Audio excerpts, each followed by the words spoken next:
Hey guys, it's Allie and welcome back to my YouTube channel. In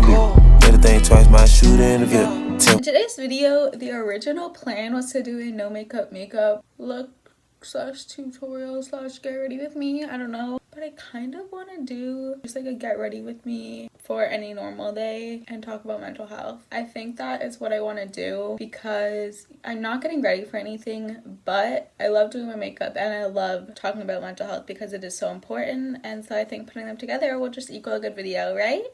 So let me know if you want to make a makeup tutorial though, because I could definitely do that and I probably will just in the future. So let's get started with this video. Alright guys, so it literally started to rain so much, but I did my brows and my mascara off camera like I do in pretty much every makeup video, and now we're just gonna get started with a mental health talk and get ready with me. It's kind of hard for me to talk and do my makeup at the same time, but I'm going to try. Mental health is something that is not talked about nearly enough. It's something that so many people struggle with, including myself. And it's something that is kind of in society and society's norms, not something that is talked about casually. It's more something that you only need to talk about and only should talk about if you've experienced yourself, or if you're struggling so much to the point where you're going to commit suicide and you're having suicidal thoughts, and then everybody's like, oh my gosh, why didn't you reach out earlier, right? It just doesn't make sense. I personally struggle with depression, and I have since middle school, as well as some anxiety, but my anxiety isn't as bad. And I used to be super insecure about that. I didn't tell anybody. I hid all my feelings. I was scared to talk about it. I didn't want counseling or a therapist or anything because it scared me. I didn't want people to know that I wasn't perfect, that I am struggling. And also because I was really young when I had first started feeling my mental illnesses, I was scared. I was like, why is this happening to me and not others? But it is happening to others, and I need you all to know that you are not alone in this world, and there are so many people that do love you and so many people that want to help you. No matter how much you think that if you took your life, if you weren't here anymore, people wouldn't care. No matter how much you think that, they would. People do care. I care about every single one of you. Sorry, I blended this out and stopped filming. I don't know why, but I am telling you that I care about you in your life and that I want you to stay in this world. We're given this life for a purpose. You have a purpose and you may have not found it yet, and that's okay. That's okay. That is perfectly fine. So many people have no idea what their purpose is and they're still looking, including myself. But you were given this life for a reason. Life is a gift and you were given it, so please don't give it up. Many statistics that I do know, and I will share my knowledge on some of them. Suicide is the second most common cause of death in teens, so ages 15 to like 20, 24 or something like that. More than 6,000 teens in just America lose their life to suicide every year. Around 800,000 people lose their life to suicide every year, which means around every 40 seconds, someone lost their life to suicide. Someone lost their battle. And I don't want you to be one of those 40 seconds. And that's why I think I need to talk about mental health a lot more on my channel than I am, and I think many other YouTubers need to as well. Because I feel like mental health, yes, it is talked about in the media a lot more than it was in the past, but it is still not talked about nearly enough in schools, in workplaces. Like, mental health is downgraded so much compared to physical health, and they are both just as important as each other.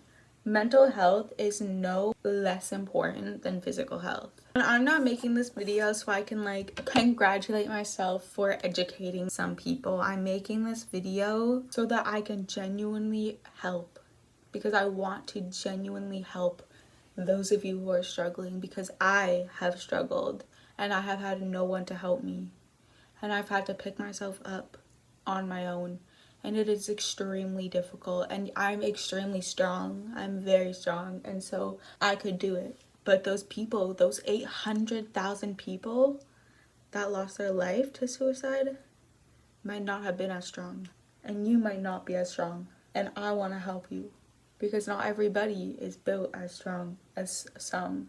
I've been through a lot, which has made me the strong person that I am, but others haven't been through as much, and others are experiencing a mental illness without living through other traumas, and it's so difficult to just be living a normal life and then to just be hit with a mental illness out of nowhere.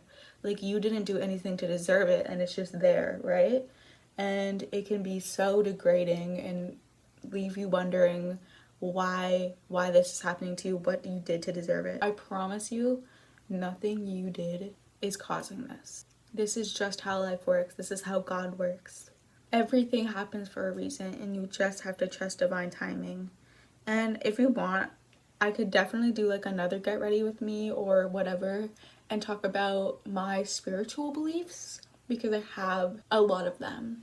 But divine timing, if you don't know, is basically the same thing as saying everything happens for a reason and may we meet again and right person, wrong time.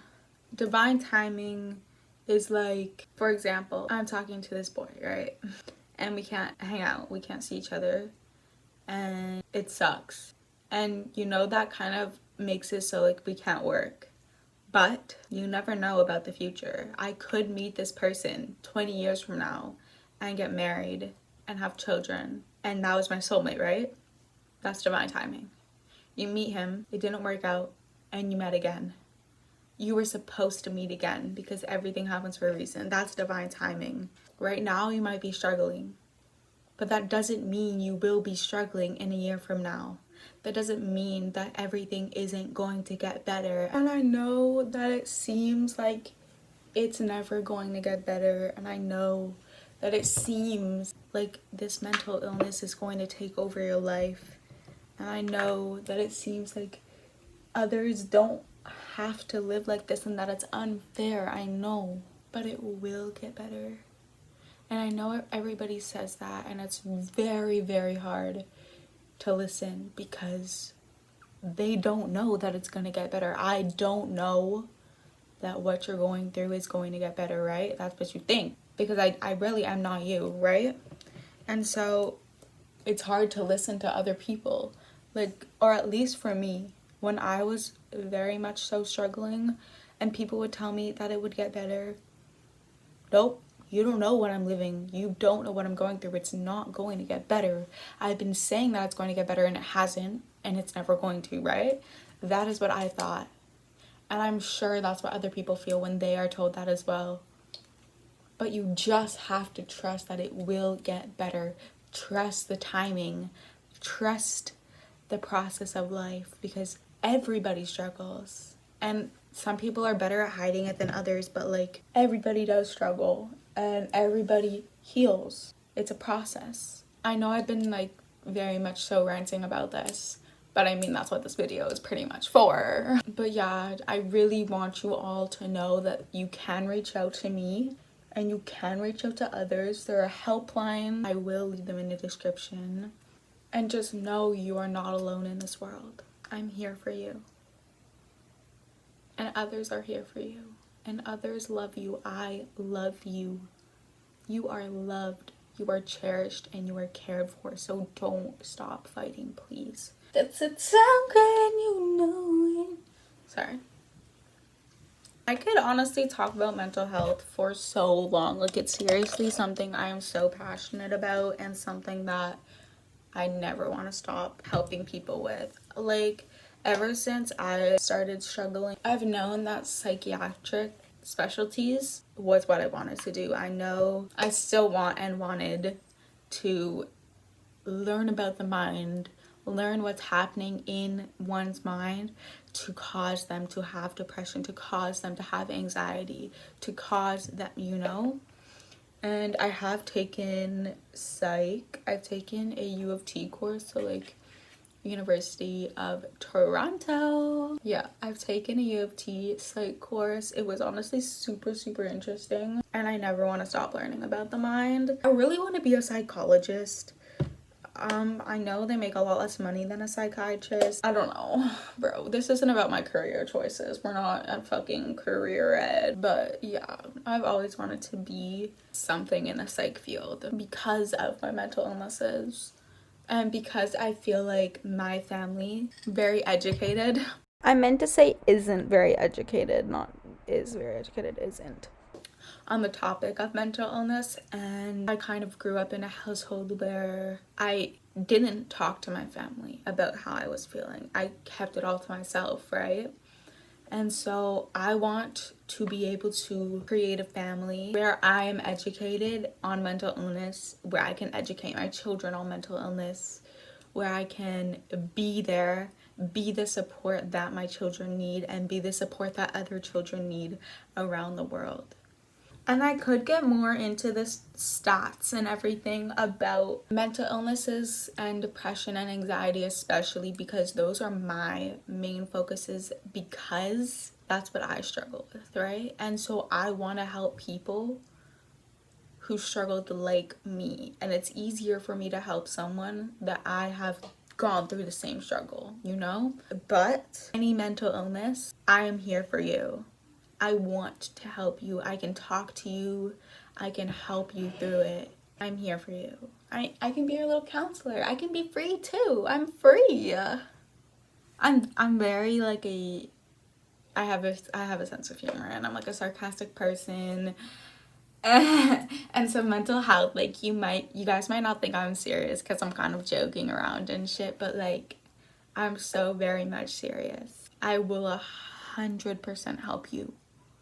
You can 100% reach out, email me, DM me. My Instagram is always in my description box.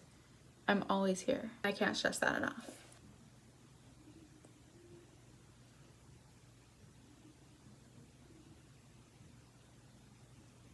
And that's it. You know it. Bro, how many times are you gonna do that? Like, you can't even sing. Just shut up. This is a little bit random, but actually I took a communication skills class for a couple years in middle school, and we did recitations. And in grade 8, I chose a recitation on pretty much mental health and suicide. And it was a very deep recitation. Should I try to find it? I want to try to find it. Baby, you're like lightning in a bottle. Again? You're really singing again.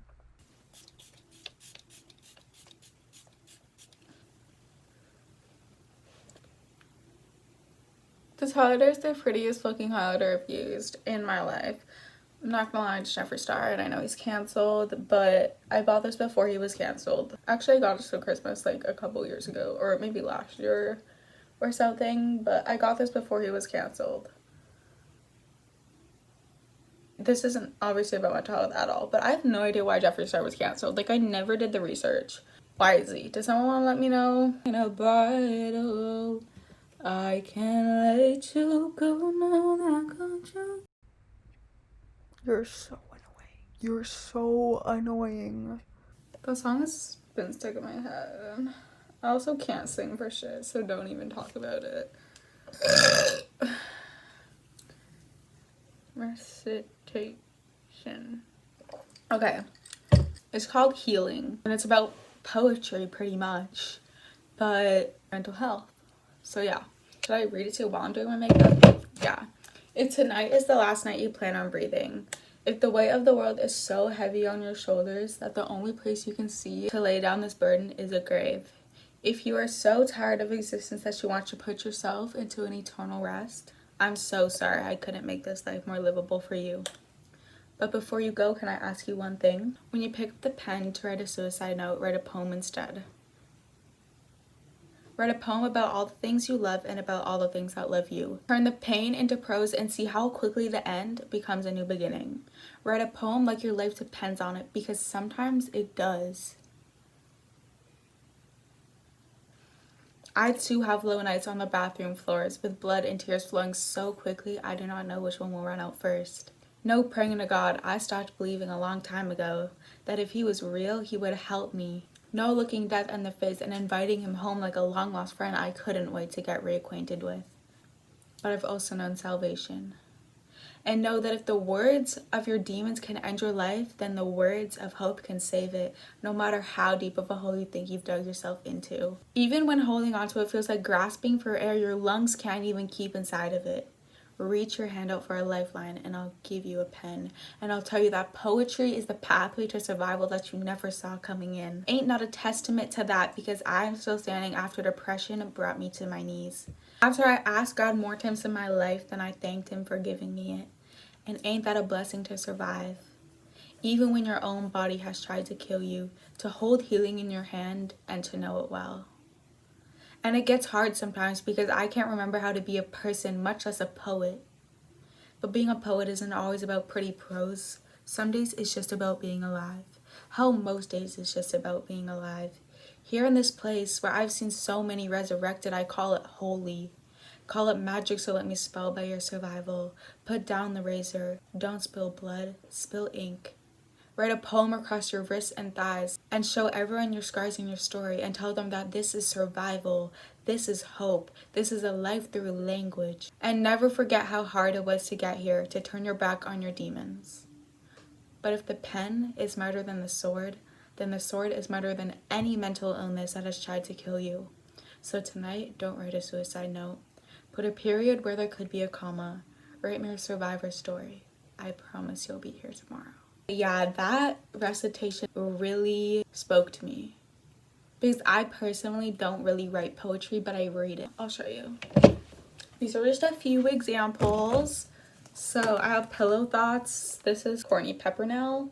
I have 1 and 2. I really want to get the 3rd one. I have read the whole thing. This is just, I was rereading it probably. This is Tupac's book. The Rose That Grew from Concrete was his real poetry. This is how he wrote it, and then they write it again so that you can actually read it. Yeah, and then this is a little bit different. This is Note to Self. It is like a book, but then it also has poetry within it, and it is about depression, and it's about actually a breakup and how he coped with it and his unhealthy coping mechanisms. And it's just a very relatable mental health book. Yeah, there's also many more. I could honestly do an entire video on mental health, how I cope with it, my struggles, how I've struggled, and how I can help. And I feel like I might in the future. I probably will, because mental health is something that is super important to talk about. But for now, I'm gonna leave you at that. Thank you guys so much for watching this video. If you liked it, please make sure to give it a big thumbs up. And if you didn't, that's okay. You can give it a thumbs down. And if you're still here and you like me, why not give me a subscribe? That would mean a lot to me. Thank you. Bye. Cool interview. Better think twice, my shooter interview. 10th grade, bought a frame, peel off licks.